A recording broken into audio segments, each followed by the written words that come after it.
Should all disasters be forgot and never brought to mind?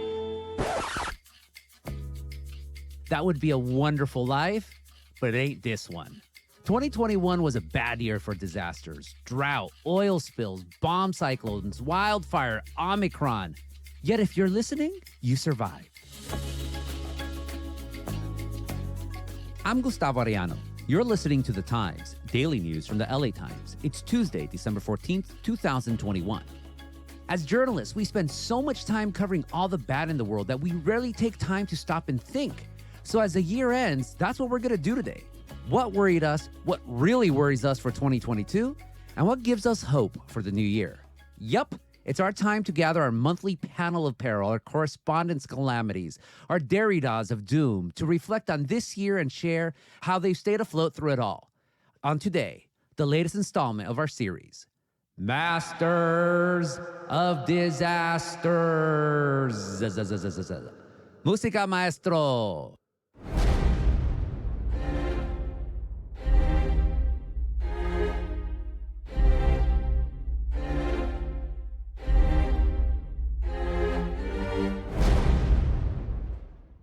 Ruling the wildfire chair, as always, is LA Times reporter Alex Wigglesworth. Alex, do lights on Christmas trees totally freak you out? Only if they're outside the Fox News headquarters. Uh-oh, zing. Up next, our Shakespeare Shakers and father of the bunny named Jewel, Ron Lin. Ron, what holiday does Jewel like more, Christmas or Easter? Oh, Easter. The chocolate bunnies are a big thing for her. Oh, cool. I didn't know bunnies like chocolate bunnies. Interesting.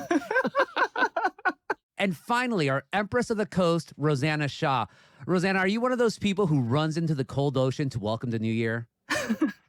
Cold is relative. I was just in the ocean the other day, and it was wonderful. Oh, that means it's very cold because I can't take it. But anyways, welcome, Masters, all to the final Masters of Disasters for 2021. And let's start, as most of the times, with Ron. And Ron, you're an earthquakes expert, but you've spent nearly 2 years covering COVID-19. Do you think you'll go back to all things seismic anytime soon? And please say no, because earthquakes are so chuggy. I actually hope so, because when I go back to earthquakes, then that means the pandemic will have faded. But then we have earthquakes, and earthquakes are like super evil. Yeah, but they're going to come. It's inevitable. I tell people all the time that, I would not be surprised if it happens tomorrow. Oh, yeah. Well, last time we talked about earthquakes, there was an earthquake. But jokes aside, the pandemic has been life-altering. It's left hundreds of thousands of people dead in the U.S. and changed basically the lives of all of us, whether rich or poor, whatever. It changed us one way or another. But you as a reporter, Ron, how have you covered all of this, given how immense the story has been and also how never-ending it is? Yeah, it's been pretty crazy, right? Because, even with earthquakes, it does... Hopefully, it usually fades away, within a month or two in terms of the extreme crisis. But this is like a crisis that is 24/7. It doesn't hit just one area of California at one time. It affects the whole world. So it's been really tough. Sometimes you're covering it being bad in one part of the state and it's fading in another part of the state.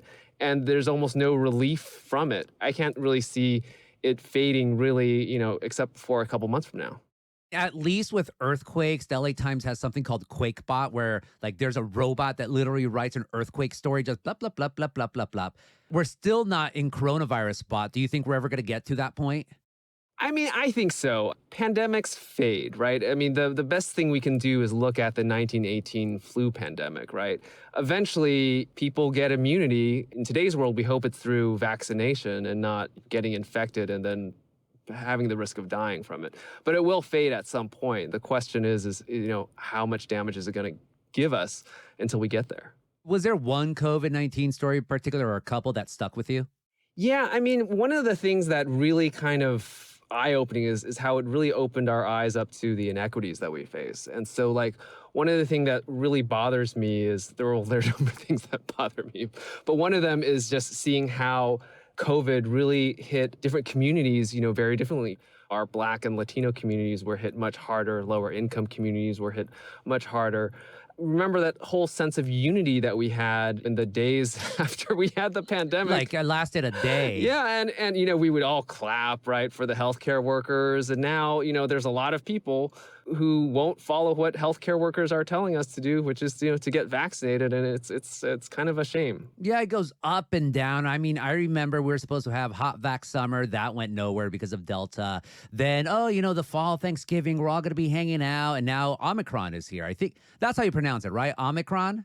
There was a tweet from the state health officer saying that just pronounce it the Spanish way and you're golden. Oh, well, in that case, it's Omicron. So what the hell do they know? Right. Okay, pronunciation aside, how worried should we be about Omicron or whatever we want to call it? We want to pronounce it the way it's pronounced in Spanish, Omicron, I think. Well, Gustavo, you would know better than me, right? Oh, yeah, stereotype the Mexican, why don't you? But anyways, how worried should we be? We are seeing Omicron starting to spread rapidly in Britain. And so there are experts who do think it'll be a thing in the US, and we just don't know how bad of a thing it will be. But the most important thing to do is get vaccinated, get your booster shots, and still wear your masks in indoor public settings, and maybe get tested before you go to a big indoor party where you don't know the vaccination status of everyone else. It's just something to really keep an eye out. And also just remember that it is possible for fully vaccinated people to get the virus, whether it be Delta or Omicron. Rosanna, as part of your coastal duties, you revealed, you want to talk about a story, that just off the coast of beautiful Catalina Island in Southern California, traditional getaway for almost all Southern Californians, there's a massive dumping ground for DDT. I was surprised when you just said earlier that you still go into the ocean. The question that I had for you was, do you even let the waves touch your feet anymore? I did find myself thinking a lot about chemicals this year, and the reality is we live with a lot of chemicals in the environment. And I just wrote about this huge research project that looked at how sea level rise is going to flood toxic waste sites and landfills along our coast, things that we weren't really thinking about, and how that could expose nearby residents to dangerous chemicals and polluted water. And with DDT, since we first reported last year that tons of DDT historically got dumped into the ocean, there's been a lot of movement on this issue politically and also within the marine science world. DDT, to quickly recap, is this pesticide that was super popular in the 1950s that we finally banned because it was so effective that it also poisoned birds and fish. It was the first chemical that really jolted the public into action with Rachel Carson's Silent Spring. Yeah, it's a landmark book, came out in 1962.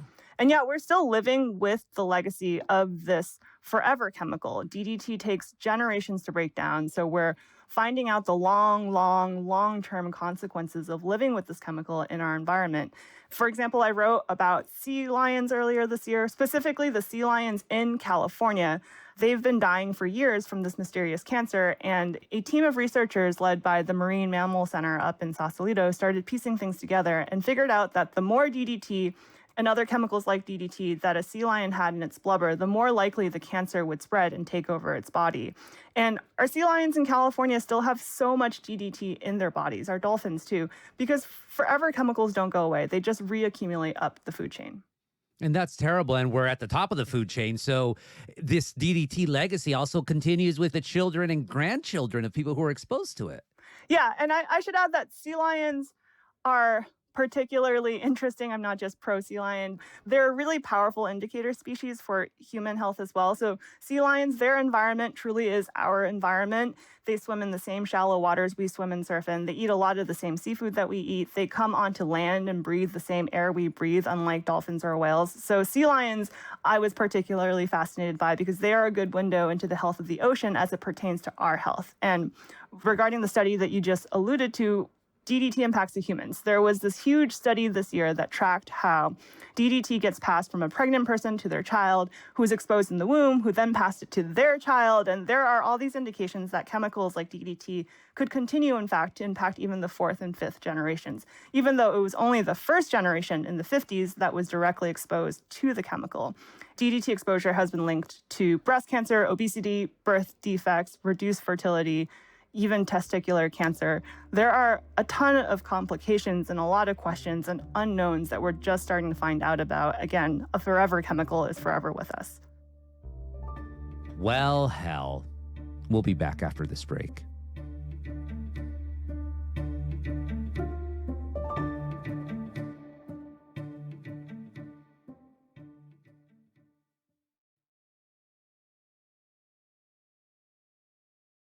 Alex, we came into 2021 with a bunch of factors working against us for the fire season. A long-term drought, parched soil, the snowpack in the Sierra Nevada, which is supposed to melt gradually into spring and summer, was nearly gone by May and might not even exist in the future, although that's a whole other Masters of Disasters episode. No snow future, wow. How busy were you this year when it came to wildfires?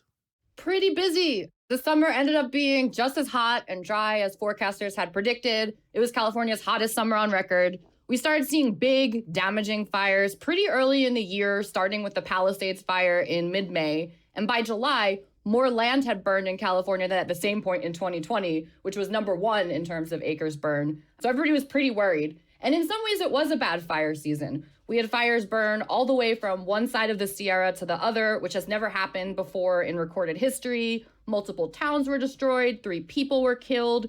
Fires burned through giant sequoia groves again. And it's looking like another chunk of the tree's population is going to be wiped out. And although we didn't end up surpassing the 4 million plus acres that burned in 2020, as of late November, we'd had nearly 2.6 million acres burned, which is more than any other year except last year.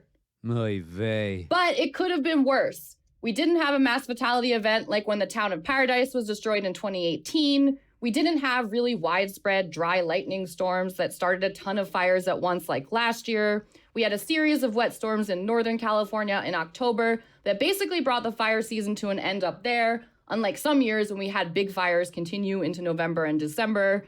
And in Southern California, we've had some Santa Ana wind events, which are often the driver of big fires here, but not as many as in some years. The National Interagency Fire Center is expecting below normal temperatures, a below normal number of Santa Ana events, and near normal to a little above normal precipitation from now through the next couple weeks, and says the risk of the state seeing a significant wildfire is actually low to little. What, like hope, actual hope? What kind of disaster is hope to disaster beat, Alex? Like, you cannot live with hope because then you have no beat. Yes and no. I think it's kind of like, you need rain sometimes to enjoy the sun. You need a little hope to keep covering wildfires. Yeah, 2021 was a bummer, but if you have hope, maybe 2022 will be better. Rosanna, especially you, your stories seem to have this elegant quality to it, like sad, sad, sad, because the damage is so slow, yet permanent. That's the worst part about it, but you're not a gloomy guti. Why? I guess I'll speak to a point that Ron made earlier. One thing that has given me a lot of hope this year is seeing the growing attention to the intersection of environmental justice to so many of these issues. People are starting to really listen to the lived experiences of communities that are often overlooked and who don't have the same political power as wealthier communities. And really, we're pointing out these inequities, which I think is really hopefully going to deepen a conversation that should have been happening by now. And with the new research on sea level rise and toxic sites that I was just talking about, they found that, for example, lower income communities of color in California are predominantly the ones stuck with this problem. It's not a coincidence that these are the communities living with the toxic landfills and refineries and all the things that no one wants in their neighborhood. And now we have more data to paint this picture that really gets to the heart of our discriminatory land use practices of the past. Sorry, I just went down the gloom hole again. I'll just wrap by saying it does give me hope that people are paying attention to change, to pollution, to inequity, to, all the beauty in this world that we can still save. Climate change is an issue that I feel like more people are talking about and thinking about in deeper, more thoughtful ways. I've had so many great conversations this year that went really deep on our human relationship with nature. Yeah, no, knowledge is always hope. The more we learn, the more hope we can get. That's absolutely true. Not being sarcastic for once. And Ron, I don't even want to ask you this, but can we ever be optimistic about the pandemic? Oh, yeah. There's plenty to be optimistic about. I mean, like where we are right now compared to where we were last year. We can have family gatherings again if we're all vaccinated. We have lots of tests.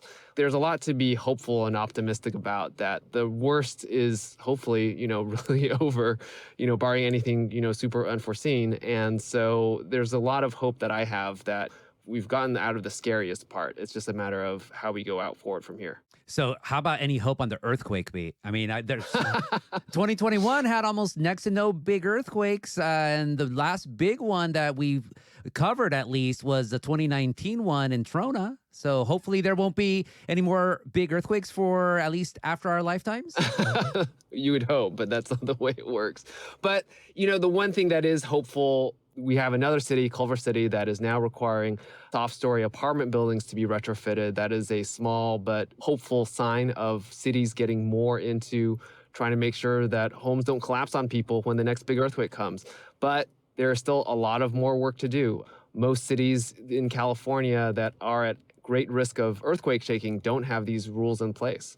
And so that's something that I think a lot of city officials will need to take a hard look at ahead. Ron, I just want to say you would be so proud of me. I had a few friends move to the Bay Area this year and also in California, and I bought them Quake putty for Christmas. That's awesome. I mean, one of the great things is that, in LA, for example, you see a bunch of soft story apartment buildings getting retrofitted. I mean, it is now like a thing.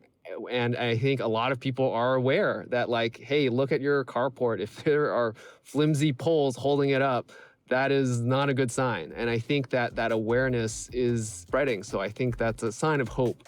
It's just that, there's a lot more cities that need to do the right thing. We'll be back after this break.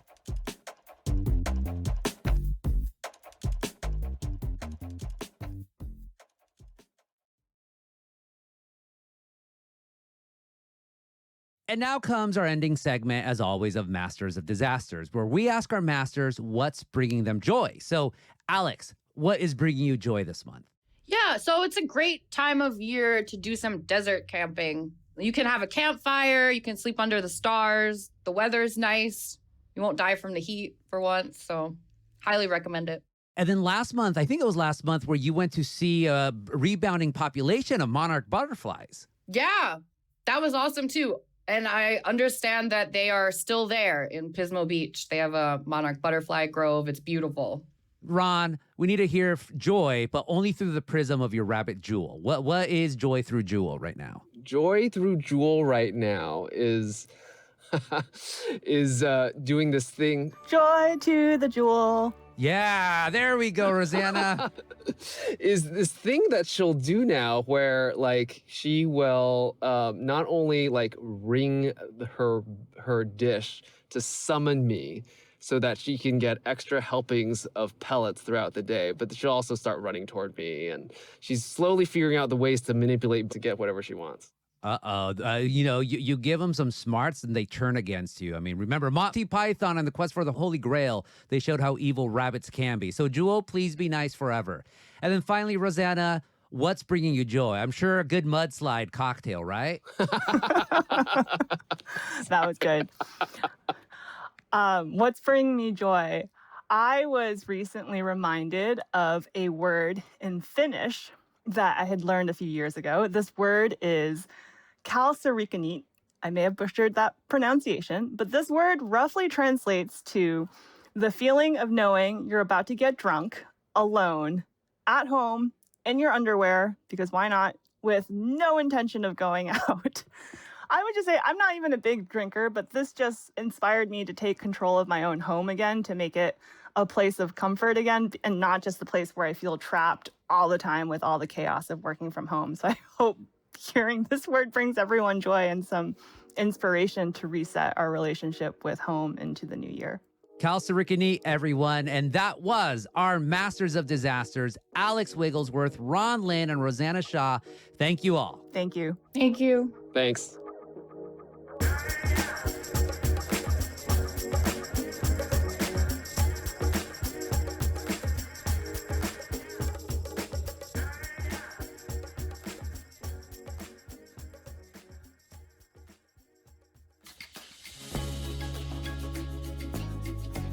And that's it for this episode of The Times, daily news from the LA Times.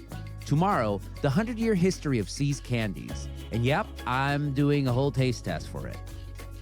Our show is produced by Shannon Lin, Denise Guerra, Kasha Bersalian, and Melissa Kaplan. Our engineer is Mario Diaz. Our editor is Lauren Rabb. Our executive producers are Shawnee Hilton and Jasmine Aguilera. And our theme music is by Andrew Epic. Like what you're listening to? Then make sure to follow The Times on whatever platform you use. Don't make us Tapuchia Podcasts. I'm Gustavo Arellano. We'll be back tomorrow with all the news and desmadre. Gracias.